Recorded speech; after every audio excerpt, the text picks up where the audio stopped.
the man who resisted. Once more the sturdy almond tree had covered itself with a sheet of snowy white blossoms, and once more the caressing breeze of spring had wooed each blossom and allured it from its resting place. One by one they had launched out from the parent stalk and floated in a zigzag course to the ground. Unconsciously, the unfolding of life goes on from one stage to another. And now the almond tree, which only a short time ago stood a silver mass of loveliness under the sapphire dome of the heavens, caught a mellow tint of autumn. And again, the ever-active, ceaseless progress of life allured, one by one, the yellow leaves from the tree. Out over the land, autumn had painted with a lavish hand. Here, a dash of deep purple, and there, a bank of gold. The distant foothills rose like tongues of flame against the deep blue of the sky. Here and there, a deep green tree, which had not yet been nipped by the frost, and again, in the distance could be seen the delicately etched limbs of trees already bare. There was a mellowness in the air, a dreamy wistfulness that caused one to sit and wonder, to sit and dream. And it was on this day that Abdullah sat pondering and dreaming over the wonders of life. At length, he resumed his work. "Come hither, Jethro," he called to the boy. "Bring your harp, for I would that you sing to me. Sing and play to me that I may catch some of this mystic beauty of the autumn into my vase, that in years to come someone gazing on it may take hope again." "What is hope?" said Jethro, for he was fond of hearing Abdullah explain the abstract. "Hope," said Abd, "is the red bird singing of spring on the bleak February bough. It is the spark of light which the traveler sees at the other end of his slough of despondency.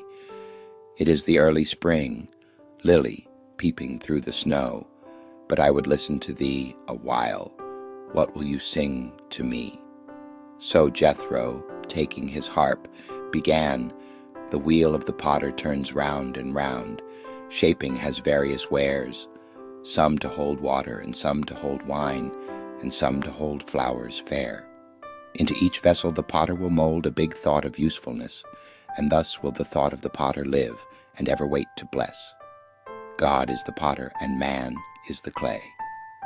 He works out infinite plan. Each idea has a mission to fill, for each is a perfect man. At this point in his song, Jethro was interrupted by the loud calling of a voice at the gate. Laying aside his harp, he ran across the court and gazed out. "It is Hassan and his mule," he called back to Abdullah. "Coming over the hill, he is staggering, drunk on new wine." "Poor Hassan," said Abdullah.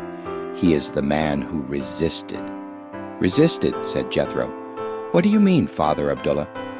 Is he not at this moment in the power of his worst enemy, wine? And has he not repeatedly fought against it with no avail?" "Yes," said Abd, "and in constantly resisting the temptation to drink, has he not made it something real, a personal devil which has absolute power over him? Do not the sacred scrolls teach, resist not? Man is superior to matter and at laws, for he is image and likeness. He is not bidden to obey every whim of the mortal senses. He has been given dominion and sonship. God is the law. And did not Christ Jesus come to fulfill the law? Not the laws. And the law that he came to fulfill was the law of dominion. And did he not say, 'The works that I do, ye shall do also, and Eve's greater'?" Remember the story of Jacob, how he struggled, resisted all night in ignorance, and that when the morning light came, truth and light, he loosed the lie, stopped resisting it, and let it go. Is it not worthwhile to note that Jacob let it go, that which he had resisted and struggled with all night, and which had caused him to suffer, he merely had to let go. So it is with all material law. We hold to it. It cannot cling to us, for there is nothing to support it. And when I see a man struggling with a belief of sin or sickness, I am reminded of a child holding a wild animal with one hand and fighting it with the other, and then crying because it hurts him, instead of letting go of it. In the case of Jacob, we know not what the problem was, but suppose it was the temptation to drink that was causing him to resist and fight all night. And suddenly it dawned upon his consciousness. You do not need to fight. Set yourself. See the salvation of the Lord. The battle is not yours, but God's. And then the whispered password, which will lead you safely through all evil. Speak as one having authority, dominion over all things. Would he, do you suppose, keep on fighting his temptation? Rather, would he not suddenly find himself superior to the whole situation? If you resist a thing, you fear it, and if you fear it, you must endow it with power to hurt you. For who would resist anything that he was not afraid of? We are not afraid of so-called powerless things. Meet every problem that comes to you as its master, knowing that God is working with you, and that to be of one mind with him is to be in the majority, for God is all-powerful. The Hebrew children knew what it meant to be at one with God, and obeyed his law instead of the laws of matter, with the result that the flames which consumed others left them untouched. It only took a pebble, right thought, to slay Goliath, who had become terrible and real through material thinking and reasoning, and through resisting. Human willpower jazz the blind force which resists things, sometimes with seeming success, but this only for a season.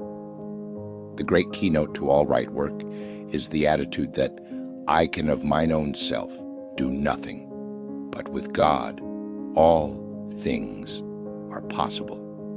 At one bound, we shift the responsibility of the situation on God, and he is abundantly able and equipped to put the enemy to flight. We do not struggle with the darkness in a room to get it out. We merely bring in the light, and the darkness disappears of its own self. Likewise with sin or sickness or any material law, we do not need to fight it. We merely have to bring in the absolute truth, that because man is made in the image and likeness of God, he is eternally protected and cared for. End of chapter. Thank you